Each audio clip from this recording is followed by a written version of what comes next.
Graça e paz, sejam todos bem-vindos à nossa sala de aula virtual do curso Caminhando com Cristo da Missão Semente. Dando continuidade à aula de número 6, na aula anterior, na primeira parte, nós abordamos o tema o que é a igreja? Então nós vimos que a igreja não é um edifício, mas um grupo ou assembleia de pessoas reunidas por uma fé e um propósito comum. Também aprendemos que a igreja tem duas naturezas, a natureza espiritual e a natureza física. Agora vamos abordar o tema membresia, já que a igreja é composta por seus membros, e sem membros não há igreja. Esse é um tema de vital importância para os nossos dias. Assim como muitos têm uma visão deturpada do que é a igreja, também há uma confusão sobre a importância da membresia. Alguns se autodenominam desigrejados. São aqueles que defendem uma interpretação equivocada da Bíblia, alegando que toda estrutura religiosa é uma instituição desnecessária, defendendo que a fé cristã pode ser exercida desvinculada da comunhão da igreja. Por isso enfatizamos com veemência que a igreja não se refere a um indivíduo, mas ao coletivo. Nesse sentido, igreja não sou eu, mas nós.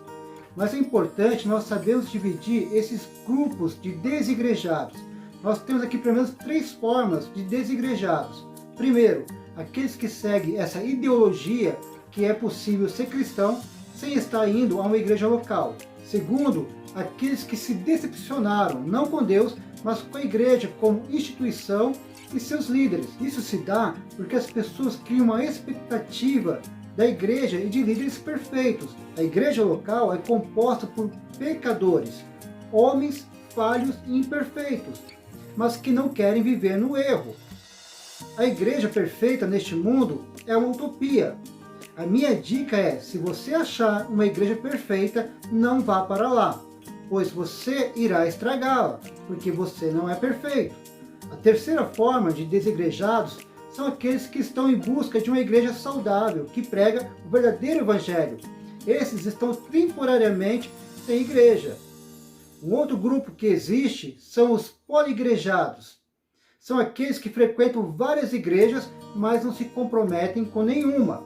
E a mais nova tendência é a igreja do metaverso. O metaverso nada mais é do que um mundo digital, que combina elementos da realidade virtual, realidade aumentada e internet. Ao entrar no universo virtual, cada pessoa escolhe um avatar para viver uma vida semelhante à real. E talvez esse seja um dos grandes problemas, confundir as realidades e perder a sua identidade. A internet, ela tem como objetivo aproximar aqueles que estão longe. Hoje você pode falar e ver aqueles que estão do outro lado do continente, mas ao mesmo tempo ela tem distanciado aqueles que estão perto. Isso tem se tornado comum dentro do ambiente familiar. Cada membro com um aparelho, seja um smartphone, tablet ou PC. Pessoas que estão no mesmo ambiente, mas estão tão distantes por causa da internet.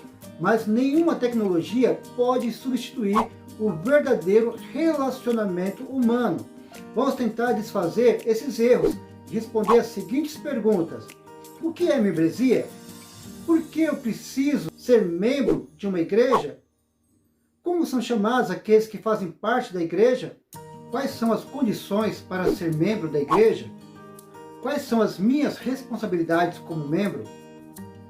Na apostila, para que possamos diferenciar entre a igreja espiritual e física, iremos usar igreja com I maiúsculo para fazer distinção entre a igreja espiritual, santa, perfeita e adornada que se manifestará na vida do Senhor, conhecida também como o corpo místico de Jesus, que reúne em si todos os crentes salvos de todas as épocas, nações e línguas, e que se manifestará santa e irrepreensível na vinda do Senhor. Apocalipse capítulo 5, versículo 9 e 10. E cantava um cântico novo, dizendo: digno és de pegar o livro e de quebrar os selos, porque foste morto e com seu sangue compraste para Deus os que procedem de cada tribo, língua, povo e nação. E para o nosso Deus os constituíste reino e sacerdotes, e eles reinarão sobre a terra. E a igreja com I minúsculo, essa é a igreja física, local, visível e organizacional. Porém, nem todos que estão na igreja com I minúsculo são salvos. Por isso Agostinho usava a expressão igreja mista. Isso se dá porque nem todos que professam a sua fé com lábios realmente a vivem no coração. Igreja local é composta por 3 Cs: convertidos, convencidos e comovidos. Veja a parábola do joio e do trigo. Eles são parecidos, crescem juntos na mesma terra, mas um dia serão separados. Mas isso não compete o pastor ou líder fazer essa distinção. Só Deus de fato conhece o coração do homem. O pastor R.C. Sproul diz o seguinte: a igreja visível, que consiste dos que fazem profissão de fé, são batizados e arrolados como membros da igreja institucional. Jesus indicou que haveria joio crescendo junto com o trigo. Embora a igreja seja santa, sempre há mistura profana nela. Nessa dispensação, nem todos que honram a Cristo com seus lábios o honram também com seus corações. Visto que só Deus pode ler o coração humano, os verdadeiros eleitos lhes são visíveis, mas em certa medida nos são invisíveis. A igreja invisível é transparente, mas completamente visível a Deus. É tarefa dos eleitos tornar visível a igreja invisível. Como são chamados aqueles que fazem parte da igreja? Para o pastor Meyer Pirman, eles são os irmãos. A igreja é uma fraternidade ou comunhão espiritual, no qual foram abolidas todas as divisões que separam a humanidade. Primeiro, não há grego nem judeu. A mais profunda de todas as divisões baseadas na história religiosa é vencida. Segundo, não há grego nem bárbaro. A mais profunda de todas as divisões culturais é vencida. Terceiro, não há servo ou livre. A mais profunda de todas as divisões sociais e econômicas é vencida. Quarto, não há macho nem fêmea. A mais profunda de todas as divisões humanas é vencida. Colossenses capítulo 3, versículo 11. Aqui não pode haver mais grego e judeu, e circuncisão e circuncisão, bárbaro, cita, escravo, livre, mas Cristo é tudo e está em todos. Gálatas capítulo 3, versículo 28. Assim sendo, não pode haver judeu nem grego, nem escravo nem liberto, nem homem nem mulher, porque todos vocês são um em Cristo Jesus. B. Crentes. Os cristãos são chamados crentes porque a sua doutrina característica é a fé no Senhor Jesus. C. Santos. São chamados santos literalmente consagrados ou piedosos, porque estão separados do mundo e dedicados a Deus. D. Os eleitos. Refere-se a eles como eleitos ou os escolhidos, porque Deus os escolheu para um ministério importante e um destino glorioso. E. Discípulos. São discípulos literalmente aprendizes, porque estão sob a preparação espiritual com instrutores inspirados por Cristo. F. Cristãos. São cristãos porque a sua religião gira em torno da pessoa de Cristo. Quais as condições para ser membro da igreja?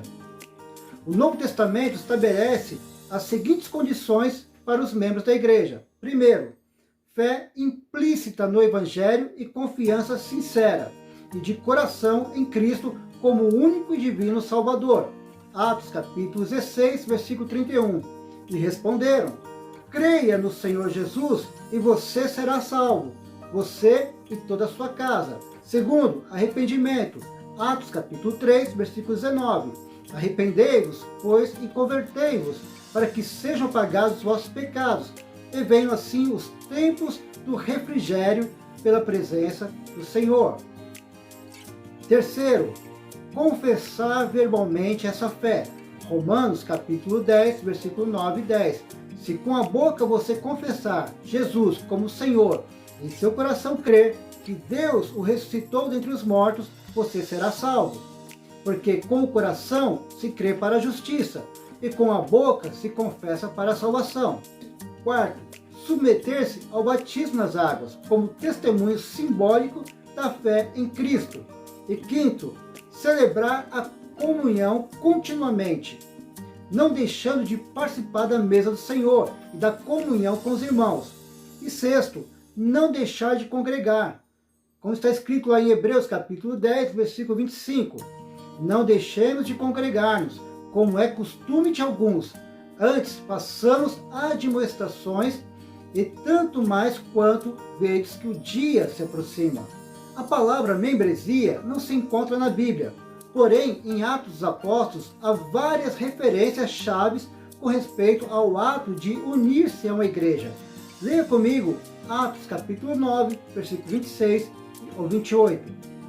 Quando chegou a Jerusalém, Saulo procurou juntar-se aos discípulos de Jesus, porém todos tinham medo dele, não acreditando que ele fosse discípulo, mas Barnabé, tomando-o consigo, levou aos apóstolos e contou-lhes como Saulo tinha visto o Senhor no caminho e o que o Senhor tinha falado com ele. Também contou como em Damasco Saulo tinha pregado ousadamente em nome de Jesus.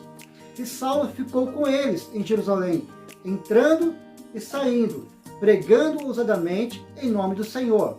Veja, primeiro, com quem Paulo queria se juntar? Sim, a igreja. Os primeiros cristãos, logo após a sua conversão, procuravam unir-se ao grupo de crentes confessos.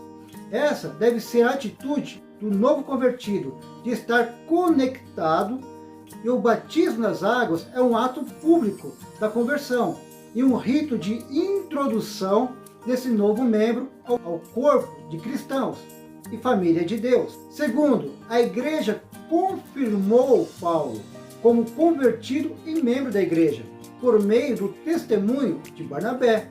Terceiro, e por meio da comunhão, entrando e saindo com eles.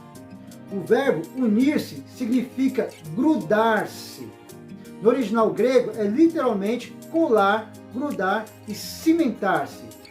E basicamente juntar duas coisas e criar um vínculo e uma dependência muito forte. Isso destaca três metáforas da igreja: edifício, corpo e família. Efésios capítulo 2, versículo 21 e 22. Nele, Cristo, todo edifício bem ajustado cresce para ser um santuário singular, dedicado ao Senhor. Nele, Cristo, também vocês estão, plural, sendo edificados junto com os outros, para serem morada de Deus no Espírito. Um edifício é uma unidade de partes, quer de pedras ou tijolos, cimentado e colado, que retrata a unidade e ordem. Quando isso acontece, há um crescimento do coletivo.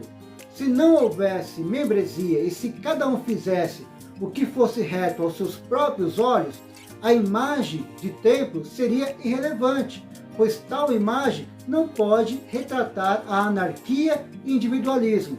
A ilustração do corpo também é encontrada em diversas passagens, como 1 Coríntios, capítulo 12, versículo 12. Porque assim como o corpo é um, singular, e tem muitos membros, plural, e todos os membros, mesmo sendo muitos, constituem um só corpo, assim também é com respeito a Cristo. Os membros de uma igreja local é visto aqui como um corpo humano, uma unidade tendo suas partes ligadas organicamente a ele. Não são membros flutuantes, dispersos, nem tem uma ligação periódica e esporádica apenas. Imagine como seria se você acordasse certa manhã para trabalhar e notar a falta das suas duas pernas, que saíram antes para uma caminhada. Parece engraçada essa ilustração, mas isso é que muitos membros, entre aspas, fazem. Não estão presentes quando a sua igreja local precisa. Estão flutuando de um lugar para o outro sem compromisso. São os poligrejados, aqueles que frequentam várias igrejas. Cada igreja local é composta por um corpo de membros e você precisa estar e servir a sua igreja. Lembra a visão do vale de ossos secos em Ezequiel? Interessante, cada osso se juntou ao seu próprio osso, não foi o osso do vizinho. É importante entendermos que a igreja com I maiúsculo é o corpo de Cristo invisível, universal, e nele não há divisão. Mas cada igreja com I minúsculo, ou seja, local, visível e organizacional, também é um corpo composto por vários membros. Por exemplo, nós temos o corpo de membros da Igreja Batista, nós temos o corpo de membros da Igreja Presbiteriana, nós temos o corpo de membros da Luterana, o corpo de membros da Assembleia, a Semente da Multiplicação. São corpos doutrinários, teologias, formas de governo diferentes que têm a sua ética, regra e visão diferenciada. Por isso é extremamente importante cada membro estar conectado ao seu próprio corpo. Com isso, não estou afirmando que não possamos ter comunhão uns com os outros, ainda que sejamos de denominações diferentes, e nem dizendo que não devemos trabalhar juntos em um evangelismo ou em uma missão. Porém, não dá para andarmos juntos no dia a dia. Imagine, se pegarmos diferentes membros de corpos diferentes e conectarmos ao único corpo, nós estaríamos correndo o risco de estar formando um Frankenstein cristão. Pense nisso. Por isso, é essencial que os membros estejam firmemente conectados, contribuindo e dependendo de toda a unidade. Uma razão pelo qual Deus une seu povo a uma igreja local é para que cada um esteja envolvido no crescimento do corpo através do testemunho de vida e de lábio. Na igreja local, o novo membro ele é cuidado, alimentado, aperfeiçoado e acompanhado em todo momento da sua vida, desde o nascimento até a sua partida dessa vida para a eternidade. É por isso que a igreja também é comparada a uma família, porque não existe nenhuma outra instituição em que haja tamanho compromisso com os seus membros. A autoridade da igreja local. A igreja local ela tem autoridade para reconhecer seus membros e também para excomungar. Mateus capítulo 18, versículo 15 ao 20. Se o seu irmão pecar contra você, vá e repreenda-o em particular. Se ele ouvir, você ganhou seu irmão. Mas se não ouvir, leve ainda com você uma ou duas pessoas, para que, pelo depoimento de 2 ou 3 testemunhas, toda a questão seja decidida. E se ele se recusar a ouvir essas pessoas, exponha o assunto à igreja. E se ele se recusar a ouvir a igreja, considere-o como gentil e publicano. Em verdade lhes digo que tudo que ligarem na terra terá sido ligado nos céus, e tudo que desligarem na terra terá sido desligado dos céus. Em verdade também lhes digo que se 2 de vocês sobre a terra concordarem a respeito de qualquer coisa vierem a pedir, isso lhes será concedido por meu Pai que estás nos céus. Porque onde estiverem 2 ou 3 reunidos em meu nome, ali estou no meio deles. Segundo Jonathan Leeman, a igreja local tem autoridade do céu para declarar quem na terra é um cidadão do reino, e dessa forma representa o céu. Isso não quer dizer que a igreja exercerá sempre com perfeição essa autoridade. A igreja cometerá erros, como qualquer outra autoridade estabelecida por Jesus. Isso também não quer dizer que a ação da igreja na terra mudará o status de uma pessoa no céu. Nenhuma igreja tem o poder de excluir ninguém do céu. Leeman, no seu livro Membresia da Igreja, no Ministério 9 Marcas, da editora Vida Nova, descreve que a igreja local tem as características de uma embaixada. Mas o que é uma embaixada? Embaixada é um órgão que representa a autoridade máxima do país em território internacional. Segundo, a embaixada ela facilita a comunicação entre as pátrias. O objetivo da embaixada é também desenvolver as relações culturais, científicas, econômicas nesses países e zelar pelos cidadãos de origem desse órgão, que habita naquele país, bem como participar e mediar negociações internacionais. O embaixador é o representante pessoal do presidente da República naquele país. Então há uma representação política em um nível mais alto. Nesse sentido, podemos fazer essa comparação, porque a igreja é uma organização que representa Cristo e os seus interesses na terra. Aquela velha ideia de ser forasteiro em terra estranha. Lehmann foi muito feliz nessa comparação, que é sobretudo bíblica. Segundo Coríntios, capítulo 5, versículo 20. Portanto, somos embaixadores em nome de Cristo, como se Deus exortasse por meio de nós em nome de Cristo. Pois pedimos que vocês se reconciliem com Deus. Na embaixada, somos representantes de Cristo na terra. Mas para que isso aconteça, a embaixada tem que reconhecer nossa cidadania. Do mesmo modo, a igreja deve reconhecer e autenticar a cidadania do cristão. Interessante, porque para entrar no reino de Deus é preciso ter um novo nascimento. É curioso observar que Jesus usa uma linguagem terrena para expressar uma realidade espiritual.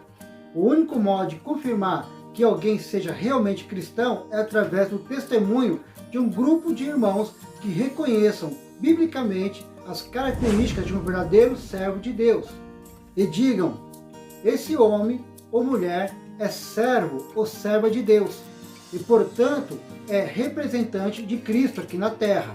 Isso se dá através da membresia da igreja local. Por isso, ser membro de igreja é tão importante. Assim como a igreja local tem responsabilidades para com seus membros, da mesma forma, os membros têm responsabilidade para com sua igreja. Quais são as minhas responsabilidades como membro? Submeter-se publicamente a ela de modo formal ou oficial. Submeter-se fisicamente, ao nos reunirmos regularmente à igreja, não deixando de congregar. Submeter-se socialmente. A comunidade da igreja local deve ser um lugar onde cristãos formam e modelam uns aos outros através da dinâmica do relacionamento. Oramos, exortamos, servimos, confessamos, perdoamos e edificamos uns aos outros por meio dos dons e talentos. Submeter-se afetivamente. 1 Coríntios capítulo 15, versículo 25 e 26. Para que não haja divisão no corpo, mas para que os membros cooperem com igual cuidado em favor uns dos outros, de maneira que se um membro sofre, todos sofrem com ele, e se um deles é honrado, todos os outros se alegram com ele. Paulo diz lá em Romanos capítulo 12, versículo 10, amem uns aos outros com amor fraternal. Quanto à honra, deem sempre preferência aos outros. Também devemos submeter-se financeiramente. A contribuição para a obra de Deus é um mandamento bíblico que pode variar de contexto para contexto. Seja como for, os cristãos devem procurar meios de cumpri-los, como nos textos a seguir. Primeiro, compartilhando as necessidades e suprindo-os da fé. Romanos capítulo 12, versículo 13. Ajudem a suprir as necessidades dos santos. Pratiquem a hospitalidade. Leia também Gálatas capítulo 2, versículo 10. E 1 João capítulo 3, versículo 17. Segundo, socorrendo os necessitados. 1 Coríntios capítulo 16, versículo 1 e 2. Quanto à coleta para os santos, façam também vocês como ordenei às igrejas da Galácia. No primeiro dia da semana, cada um de vocês separe uma quantia conforme a sua prosperidade e vá juntando para que não seja necessário fazer coletas quando eu for. Leia também Romanos 15, 25. Terceiro, suprindo os obreiros que vivem de forma integral no ministério. 1 Coríntios capítulo 9, versículo 14. Assim também o Senhor ordenou aos que pregam o Evangelho que vivam do Evangelho. Leia também os versículos 11 ao 13. Mateus capítulo 10, versículo 10, Lucas capítulo 10, versículo 7 e Gálatas capítulo 6, versículo 6 e também 1 Timóteo capítulo 5, versículo 17 e 18. Devemos também submeter-se eticamente. Os cristãos devem olhar para a igreja buscando instrução, ética, conselho, responsabilidade e disciplina em assuntos tratados pela palavra de Deus. Para oferecer uma definição, ser membro de uma igreja é uma afirmação e supervisão da igreja acerca da profissão de fé e do discipulado de um cristão. combinada com a submissão do cristão à igreja e a sua supervisão. A membresia genuína na Igreja Universal cria a membresia na igreja local, que por sua vez demonstra a nossa membresia universal dessa maneira. Veja esse quadro: relacionamento entre membresia na igreja local e universal. A marca da verdadeira igreja e de seus membros é o amor, o vínculo da perfeição. A palavra vínculo significa aquilo que tem capacidade de ligar, unir, atar uma coisa a outra. João diz que se guardarmos a palavra de Deus, o seu amor será aperfeiçoado em nós. 1 João 2,5. Mas quem guarda a sua palavra, nele verdadeiramente tem sido aperfeiçoado o amor de Deus. Nisso sabemos que estamos nele.